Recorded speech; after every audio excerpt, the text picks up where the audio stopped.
പ്രിയപ്പെട്ടവരെ, മുഹമ്മദ് അലിയാണ്. ഇതെന്താണ് ഇപ്പോൾ ഈ കുപ്പിയിൽ ആക്കുന്നതെന്നല്ല നിങ്ങൾ ചിന്തിക്കണത്? അത് പറയാം. ഞങ്ങളുടെ നാട്ടിൽ തോട്ടശ്ശേരിയുടെ ഒരു വർക്ക്ഷോപ്പിലേ കാറിനകത്തുനിന്ന് കിട്ടിയതാണ് ഈ പാമ്പിനെ. നമ്മൾ അവിടെയുള്ള ഇല്യാസ് എന്ന് പറയുന്ന ആളാണ് അതിനെ പിടിച്ചത്. ആ തൊഴിലാളി അത്ഭുതകരമായി രക്ഷപ്പെട്ടതാണെന്നാണ് അവിടെ ദൃക്സാക്ഷികൾ പറയുന്നത്. എന്തോ ഇര വിഴുങ്ങിയിട്ടേ അങ്ങനെ കിടക്കണം, കണ്ടില്ലേ? അത് ഇതാവണം. അപ്പോൾ അതിനെ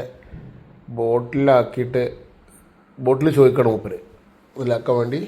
അങ്ങനെ ബോട്ടിൽ കൊടുത്ത ബോട്ടിലേക്ക് ആക്കുന്ന രംഗങ്ങളാണ് നിങ്ങളിങ്ങനെ കണ്ടുകൊണ്ടിരിക്കുന്നത്. കണ്ടില്ലേ? അതിസാഹസികമായി ഉണ്ടോ? അതാ കുപ്പിയിലാക്കി. കുപ്പി ഇനി മൂടാനുള്ള പരിപാടിയിലാണ്. നമ്മളെ നാട്ടിൽ തന്നെയാണ് കേട്ടോ, അതിനടുത്ത് ഉണ്ടോ കുപ്പിയിലാക്കി. അപ്പോൾ മറ്റൊരു വീഡിയോ ആയിട്ട് വീണ്ടും കാണാം.